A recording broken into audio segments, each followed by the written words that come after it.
오늘은 에스라 7번째 시간 무너진 시대를 일으키는 하나님의 손길이라는 제목으로 하나님 말씀 나누도록 하겠습니다. 혹시 여러분 중국 동부 지방에 자라는 모소대나무라는 희귀한 나무에 대해서 한번 들어본 적이 있으십니까? 이 대나무는요, 농부들에게 아주 특별한 인내심을 요구한다고 해요. 씨를 뿌리고 물을 주면요, 정성을 다하면 여러분 시간이 되면 어떻게 되죠? 싹이 움트고 나와야 되거든요. 근데 이 대나무는 4년 동안이나 땅 위로 아주 조그만 싹 하나만 틔운 채 전혀 자라지를 않는다고 그래요. 진짜 미치겠죠? 네, 이거 몇 년이라고요?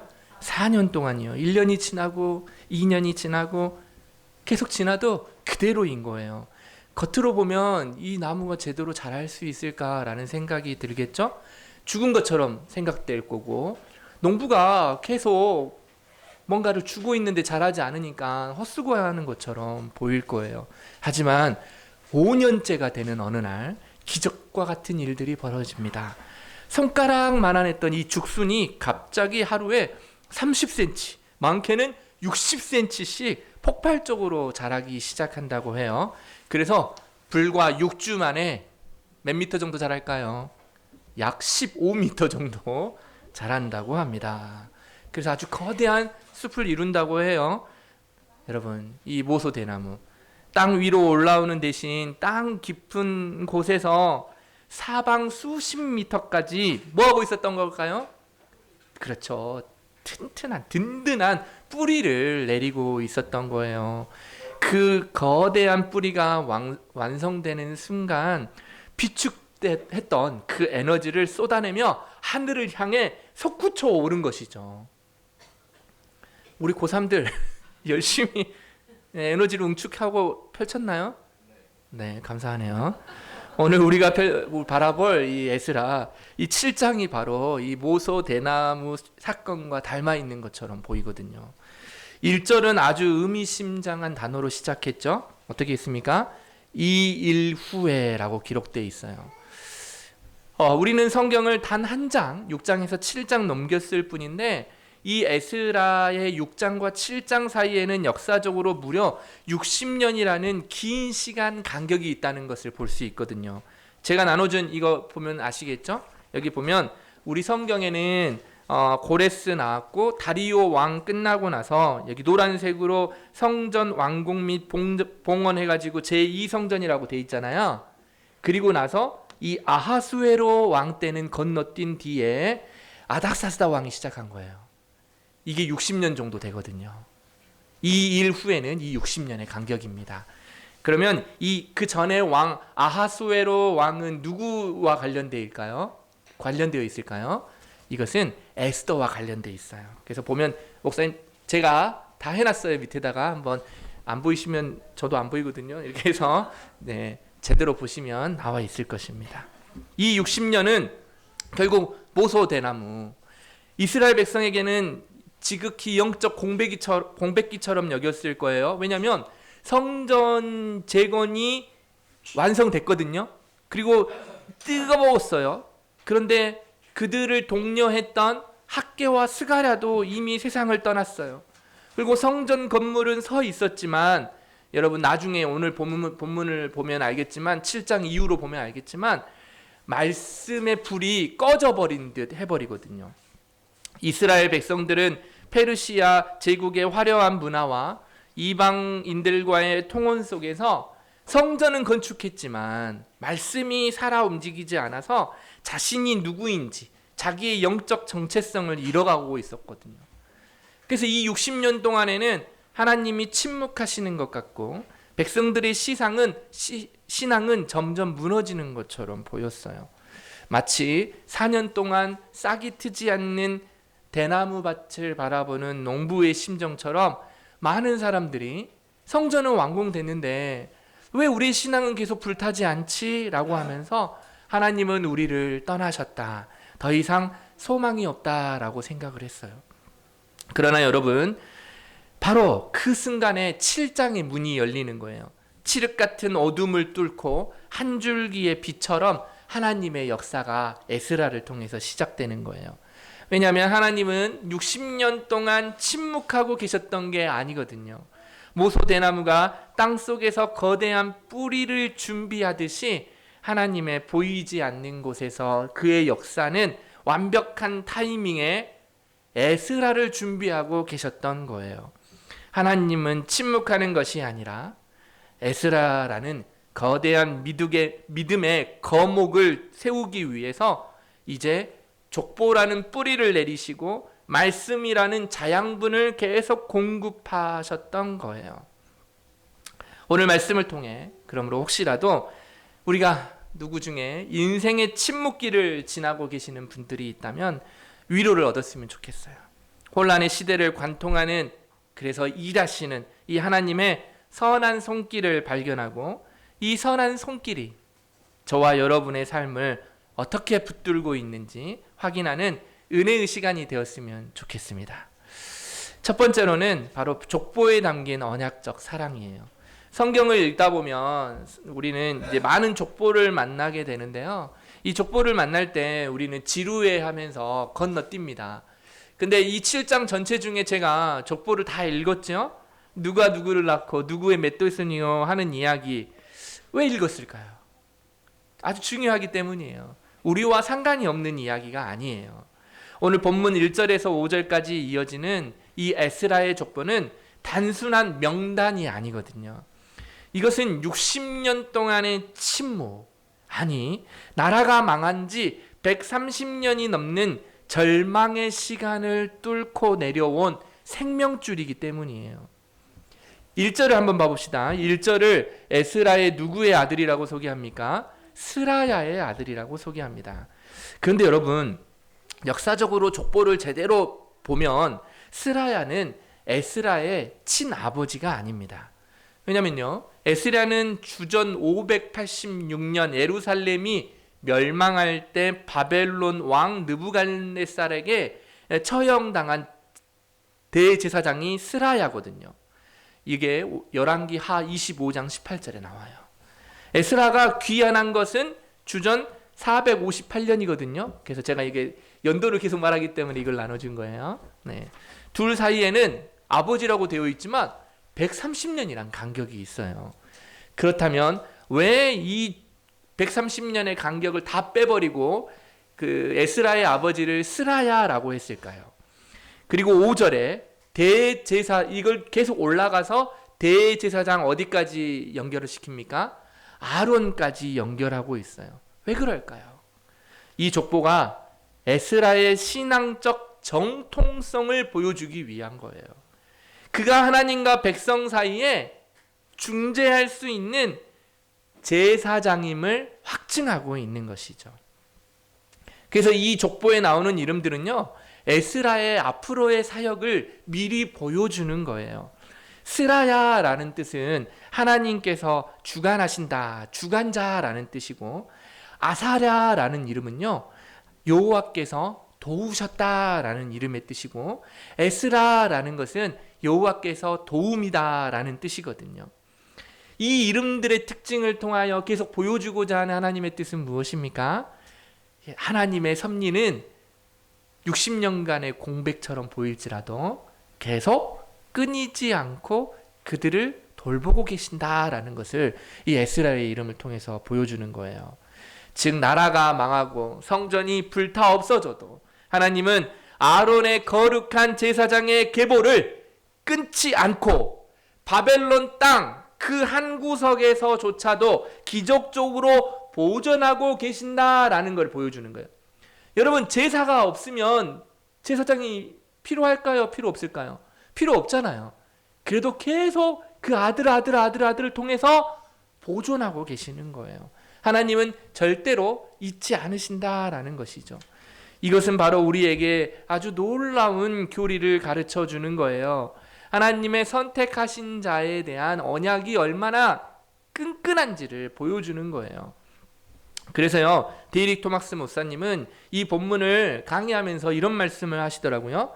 60년의 공백, 침묵의 시간, 영적 지도자가 사라진 그 암흑기에 하나님은 갑자기 에스라를 등장시킨다. 이것은 인간의 노력이 아니다.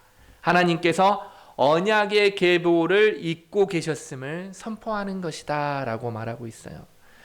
그러니까 이 말은 무슨 말일까요? 그리스도인들은요, 만약 우리가 어떠한 곳에 넘어져 가지고 진흙탕에 뒹굴고 있다고 생각해 보세요. 정말 힘들겠죠? 아무런 희망이 없을 것처럼 보일지 몰라요. 그런데 여러분, 아무리 우리가 진흙탕에서 뒹군다 할지라도 왕의 자녀라는 호적에서는 파내지지 않는다는 뜻이에요. 내가 아무리 진흙탕에서 굴르는 삶을 살아간다 할지라도 나의 신분은 절대 변하지 않는다는 거예요. 페르시아의 종으로서, 페르시아의 지배를 받는 민족으로서 그들은 실패한 것처럼 보일지라도 하나님은 실패하지 않는다는 거예요. 이 족보가 그러면 가리키는 궁극적인 지점은 어디일까요? 이 족보는요, 단순히 한 인간의 뿌리를 찾는 문서가 아니에요. 이것은 장차 오실 대제사장 예수 그리스도를 가리키는 이정표와 같은 역할을 해보는 거예요. 생각해 보세요. 에스라는 포로 이후에 130년이라는 단절될 시간을 뛰어넘어 자신의 이름을 대제사장 아론에게 연결시킴으로써 자격 없는 백성들을 하나님께로 이끄는 중보자가 되었거든요. 그러나 이것은 그림자예요. 바로 에스라가 이런 역할을 한 것처럼 우리 주 예수 그리스도께서는 130년이 아니라 거룩한 하나님과 죄인인 우리 사이에 놓인 무한한 영적인 간격을 잇기 위해서 이 땅에 오셨다라는 말이에요. 에스라가 포로된 백성들을 이끌고 바벨론으로부터 나왔듯이 예수님은 죄의 포로된 우리를 끌고 나오셨다라는 말이죠. 그래서 에스라는 우리를 바벨론이라는 악덕의 혼란에서 건져내어 예루살렘이라는 미덕의 평화로 인도하시는 주님의 예표라는 거예요. 에스라가 백성들을 데리고 나왔던 그 길은 바벨론의 혼란스러운 우상 숭배에서 떠나 하나님이 계신 성전으로 가는 길이었어요. 마찬가지로 우리 예수님은 오늘 우리를 세상이라는 영적 바벨론의 혼란 속에서 건져내어 참된 평화의 도성인 하나님 나라로 인도하고 계신다라는 뜻이에요. 이 오늘 에스라를 통해서 우리에게 보여주시고자 하는 하나님의 크신 뜻이에요. 여러분, 에스라는 아론의 피를 이어받은 족보를 자격으로 증명해야 했죠. 하지만 우리 예수님은요, 인간의 족보에 의존하지 않으신 분이에요. 그래서 히브리서의 증언처럼 주님은 멜기세덱의 반차를 따르는 영원한 대제사장이라고 한 거예요. 에스라는 돌판에 새겨진 율법책을 가져왔지만 우리의 병든 마음을 고칠 수는 없었어요. 그러나 우리 주 예수 그리스도는 더 위대한 에스라이시기에 십자가의 부활로 생명의 주인이심을 증명해 주셨고 성령을 통해 율법을 우리 마음판에 새겨주신 것이죠. 그러므로 우리가 붙잡아야 할 것은 에스라의 족보를 넘어 생명책에 기록된 영원한 중보자 예수 그리스도의 이름뿐이에요. 사랑하는 여러분, 혹시 우리의 삶이 바벨론 포로 생활처럼 느껴집니까? 실패와 실수로 인해 혹은 반복되는 죄 문제로 인해 나는 하나님께 잊혀진 존재가 아닌가 하는 두려운 마음이 있습니까? 오늘 이 족보를 보십시오. 하나님은 130년이 지나도 그의 약속을 잊지 않고 계십니다.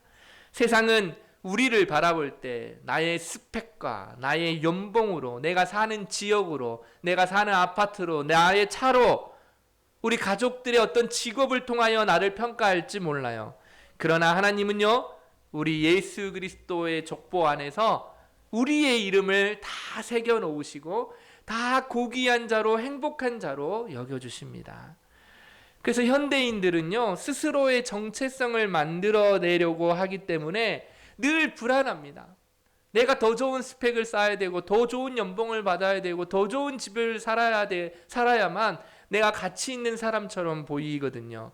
하지만 여러분, 그리스도인들은 이미 그리스도 안에서 주어진 나의 정체성, 나는 하나님의 백성이요 그리스도인이라는 이 정체성을 받아들이기 때문에 우리는 그런 거 없이도 안전할 수 있고 기뻐할 수 있고 평안할 수 있는 것입니다.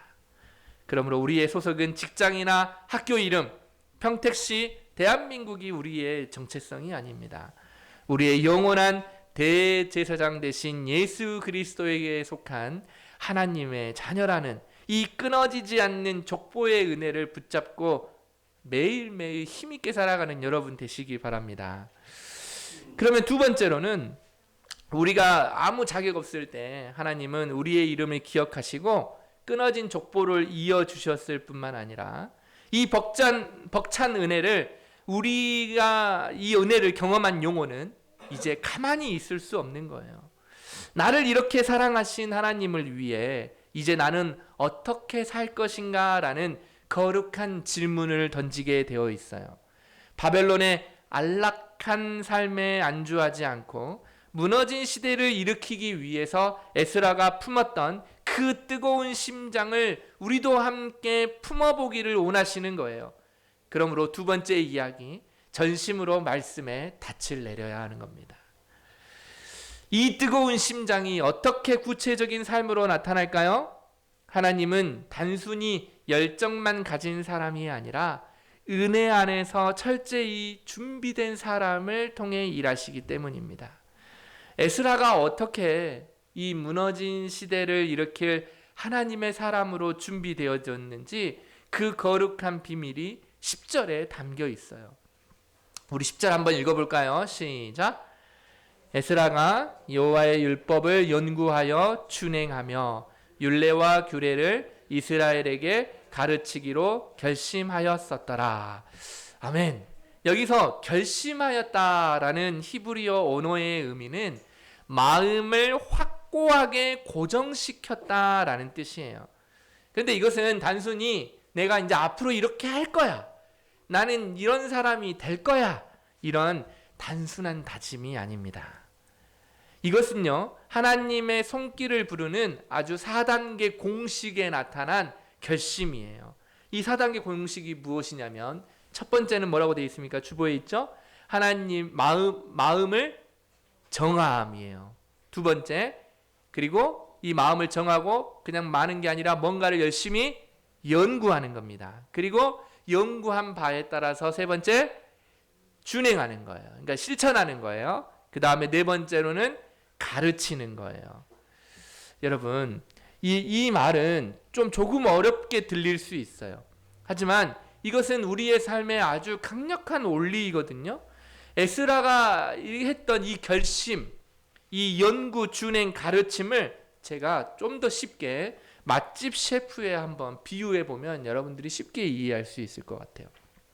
먼저 연구만 하고 준행하지 않으면 어떻게 되느냐? 비현실성 삶을 살게 됩니다. 생각해 보세요. 요리책을 수백 권 읽은 사람이 있어요. 그래서 이 사람은 레시피를 아주 줄줄줄 외우는 사람이 있어요.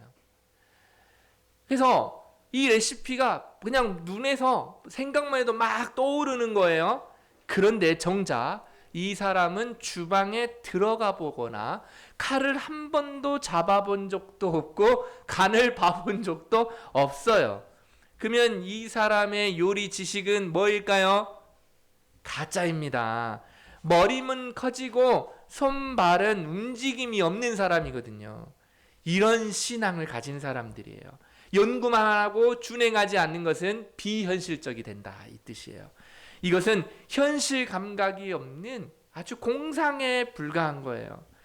그래서 에스라는 학자가 되는데, 우리가 하나님의 말씀을 연구할 때 실천이, 준행이 꼭 필요하다라고 말한 거예요. 둘째, 그러면 연구 없이 준행만 하는 거, 그러니까 실천만, 연구는 없는데 실천은 잘하는 거예요. 이렇게 되면 어떻게 되냐면 불확실성이 커집니다. 뭐라고요?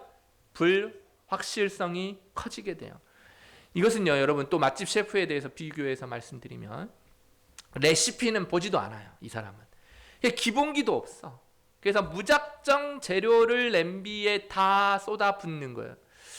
그런데 제가 이걸 준비하면서 생각해 보니까 레시피도 없이 굉장히 감각에 의존해서 맛있게 만드는 우리 어머니들이 많기 때문에 이게 맞는 건가 하는 생각이 들기도 했지만, 아무튼 이런 생각이. 근데 이런 사람들은 열정은 없고 열정은 뜨거운데 방향이 없는 사람이에요. 그래서 연구는 많이 하지만 실천이 없는 사람들은 내가 지금 제대로 하고 있는 건가 늘 불안해합니다. 말씀이라는 지도가 없이 열심히 달리기만 하는 것이죠. 그래서 엉뚱한 곳에 도착하는 거예요. 기도를 열심히 하는데, 말씀도 열심히 보긴 하는데, 그리고 교회도 열심히 봉사만 하는데 늘 지나고 나면 뭔가 허전한 거죠. 그래서 에스라는 말씀 연구가 먼저 필요하다라고 말해요. 맹목적 열심이 아니라 말씀에 근거한 삶을 살아야 한다. 그래야만 불확실성이 아니라 확실한 삶을 살 수 있다라고 이야기했던 거예요. 그리고 세 번째로는 이 실천, 준행함이 없이 가르치는 것, 이것이 바로 위선입니다. 자기는 먹지도 않은 음식을 손님들에게 내놓는 거예요. 정말 맛있는 음식이에요. 한번 먹어보세요. 이건 몸에 좋은 음식이니까 한번 먹어보세요 라고 파는 식당 주인과 같은 거예요. 자기는 살지도 않으면서, 그렇게 살려고 하지도 않으면서 남에게는 그렇게 살아야 한다라고 강요하는 것이죠. 우리는 이런 사람을 사기친다라고 이야기해요. 그래서 성경은 이 사기치는 사람들을 뭐라 그럽니까? 외식자라고 말하죠. 외식하는 사람들이라고 말합니다. 에스라 말에 권위가 있었던 이유는요, 그가 강단에 서기 전에 먼저 자신의 삶의 현장에서 그 말씀대로 살아냈기 때문이에요. 여러분 생각해 보세요. 에스라가 누구였어요? 페르시아의 고위 관리였습니다. 얼마나 바쁜 삶을 살았을까요? 결제해야 할 서류가 굉장히 많았을 거예요. 하지만 여러분, 에스라는 이렇게 이방 땅에서 고위 관리로서 다른 나라 사람들 삶을 살아야 하니까, 다른 나라 사람으로서 그 나라에 맞춰서 살아야 하니까 바쁘다는 핑계로 우리 그리스도인의 정체성을 바꾸지 않았다는 거예요. 이 순서를 바꾸지 않았어요. 페르시아의 국무장관과 같은 정치적 관료였지만 그의 원래의 직분, 율법학자라는 직분을 절대로 잊지 않았어요. 그래서 항상 먼저 말씀을 연구했습니다. 이 순서가 중요해요. 말씀을 뭐 했다고요? 연구했다고요. 말씀을 매일 먹었어요. 그리고 그 말씀을 매일 먹은 대로 소화시켰어요.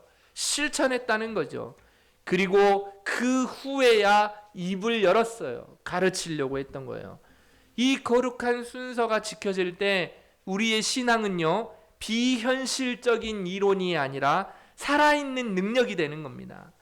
그는 세상 속에서 유능했지만 그의 중심은 언제나 말씀에 고정되어 있었어요. 오늘날 한국 교회의 위기는 무엇입니까? 지식이 부족하기 때문입니까? 유튜브만 키우면요, 솔직히 저보다 훨씬 더 유명하고 능력 있는 설교자들이 엄청 많지 않습니까? 문제는 실천의 문제예요. 좋은 설교는 넘쳐나요. 굉장히 많아요. 하지만 들으면 뭐합니까? 우리의 실천, 준행이 문제이죠. 삶이 뒷받침되지 않는 가르침은 능력이 없어요. 그래서 마틴 로이드 존스 목사님은요, 설교자는 강단에 서기 전에 먼저 자기 자신에게 설교해야 한다라고 했죠. 자기가 먹지 않는 약을 환자에게 처방하는 의사는 없는 것과 마찬가지예요. 그래서 에스라는 뭐라고 자신을 소개되어 있냐면, 성경에 보면 율법에 익숙한 학자라고 나와 있는데, 여기서 익숙하다라는 것은 단순히 머리가 좋다라는 뜻이 아니라 말씀을 실행함으로 그 말씀에 능통해진 상태를 의미하는 거죠. 여러분, 우리 사회는 우리에게 빨리빨리를 요구합니다. 과정을 생략하고 결과만 내라고 합니다. 그러나 여러분, 신앙에는 지름길이 없어요. 제임스 스미스라는 학자가 있는데요. 그는 습관이 영성이라는 책에 이렇게 이야기를 했어요. 우리는 단순히 생각하는 존재가 아니라 욕망하고 사랑하는 바를 실천하는 존재다라고 했어요.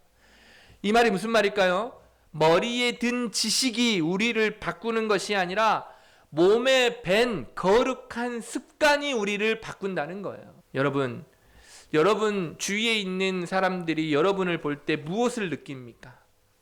저 사람은 교회에 다니더니 말이 많아졌어 라고 말을 합니까? 아니면 저 사람의 삶에는 뭔가 다른 그 무게가 느껴져 라고 이야기합니까?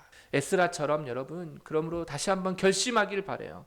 결심이 먼저 필요합니다. 확고한 마음의 결단이 필요해요. 어떤 결심입니까? 오늘 연구하고 실천하여 가르치겠다라는 이 결단이 필요해요.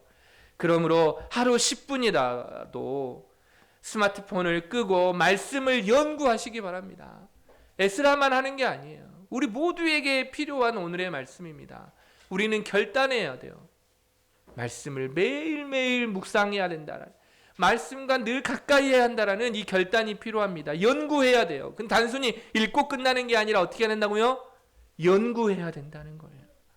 그리고 그 오늘 연구한 말씀, 그 깨달은 작은 말씀 하나를 실천해야 됩니다.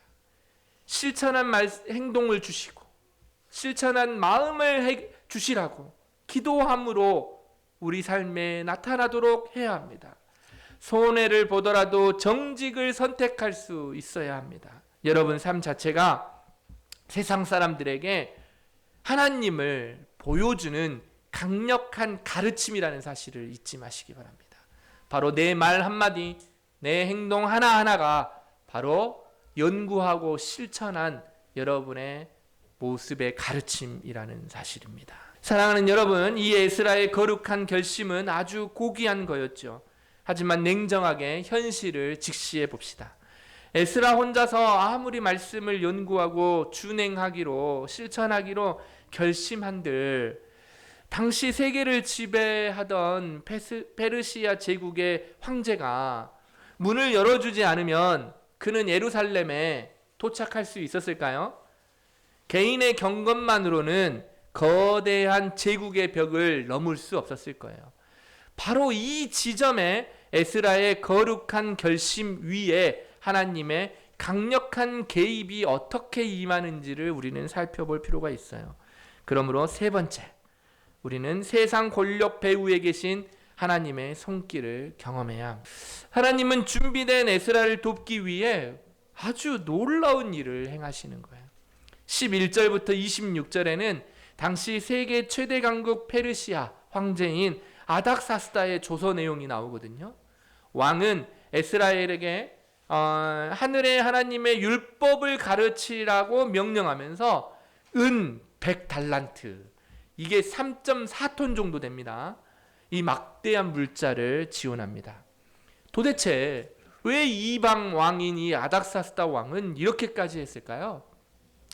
23절에 힌트가 나와 있는데 한번 읽어볼까요? 시작. 무릇 하늘의 하나님의 전을 위하여 하늘의 하나님이 명령하신 것은 삼가 행하라.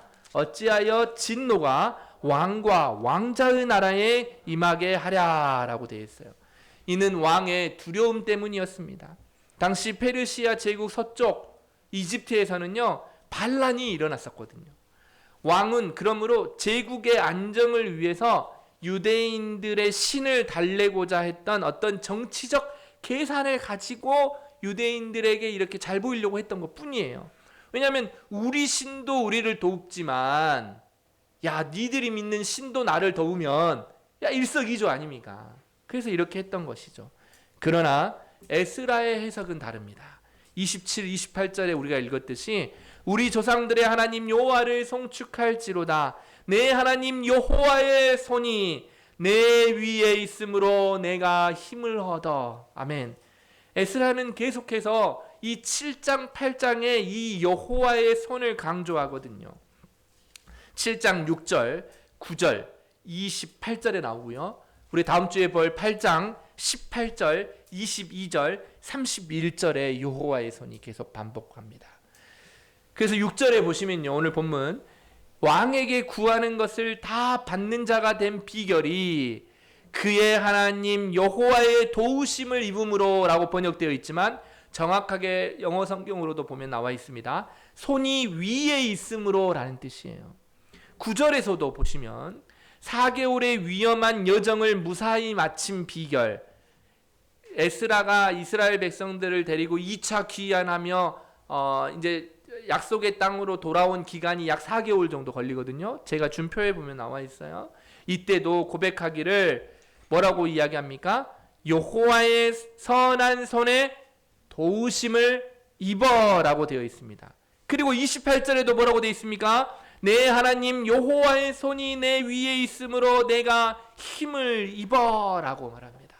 여러분, 이게 무슨 말입니까? 왕은요, 계속 자신의 정치적 계산과 두려움으로 움직였지만 그 왕의 배후에는 왕의 마음을 강물처럼 틀어막고 쥐어잡고 계시며 에스라를 위하여 문을 여신 분이 바로 하나님이라는 고백이에요. 이것이 바로 역사를 주관하시는 여호와의 손길이라는 말입니다.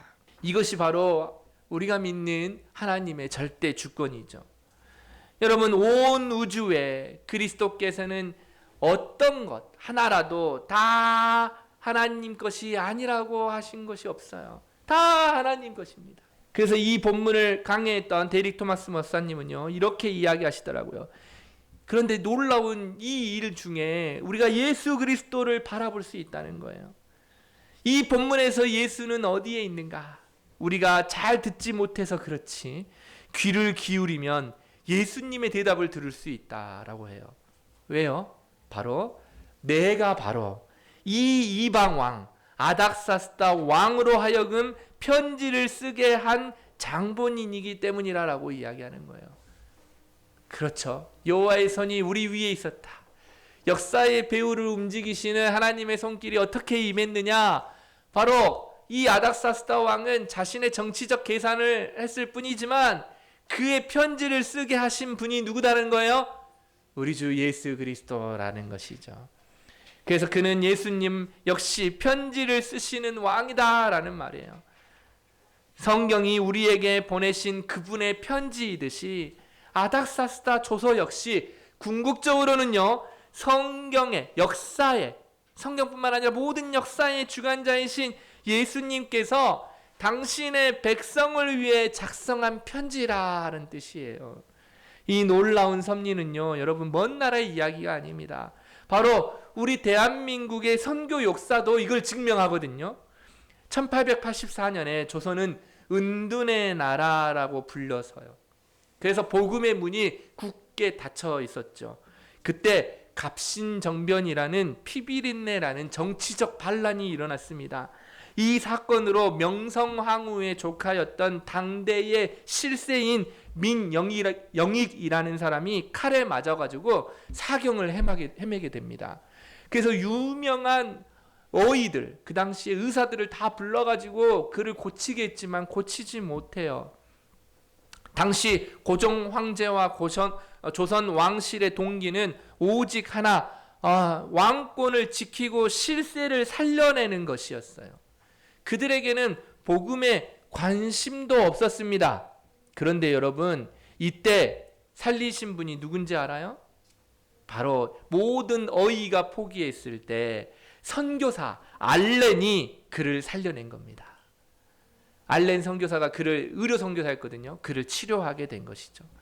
이 사건을 통해서 고종은요, 서양 의술의 필요성을 절감하고 최초의 서양식 병원인 광해원, 제중원을 설립하게 되죠. 왕은 자신의 정치적 필요와 생존 본능 때문에 우리나라에서 민영익을 살릴 사람이 아무도 없으니 서양 의료 선교사를 통해서 고치려고 했을 뿐이죠. 하지만 하나님은 이 알렌 선교사를 통해서 복음의 문을 열게 만들었단 말이에요. 그래서 알렌 선교사 이후로 언더우드, 아펜젤러가 이 선교사들이 들어와서 이 조선 땅에 복음이 싹트게 되었습니다. 고종의 동기도 똑같죠. 아닥사스다하고 똑같습니다. 정치였습니다. 하지만 하나님의 목적은 무엇이었습니까? 복음을 전하는 구원의 목적이었다는 거예요. 그래서 아닥사스다와 똑같이 그들은 두려움, 그의 두려움, 그 다음에 제국의 안정이라는 이 정치적 계산을 하나님은 놀랍게도 그 안전이 선하게 바꾸셔서 무너진 예루살렘을 성전을 재건하시고 당신의 백성을 먹이도록 하시는 놀라운 손길이 있었다라는 거예요. 그래서 잠언 21장 1절에는 이렇게 되어 있죠. 왕의 마음이 여호와의 손에 있음이 마치 봇물과 같아서 그가 임의로 인도하시는도다. 아멘. 왕은 자기 마음대로 하는 것처럼 보여도 하나님이 다 움직이고 계시다라는 거예요. 그러므로 사랑하는 여러분, 오늘날 우리는 거대한 세상 권력과 복잡한 사회 구조 앞에서 무력감을 느끼며 살아갑니다. 직장 상사의 불합리한 지시가 굉장히 많아요. 회사에는요, 차가운 구조조정이 있을 수도 있어요. 우리나라의 복잡한 정치 상황을 봐보세요. 아니요, 불안한 국제 정서를 봐보세요. 와, 이런 상황 속에서 과연 우리가 살아남을 수 있을까? 우리의 자녀들의 미래가 있을까? 불안하잖아요. 하나님이 그러면 과연 이 모든 상황을 통제하고 계신가라는 의심을 하는 거하고 똑같아요. 하지만 여러분, 에스라가 페르시아의 관리로서 국가의 월급을 받아 먹었지만 그 권력을 하나님 나라를 위하여 지혜롭게 사용했음을 기억해야 돼요. 그러므로 두려워 마십시오.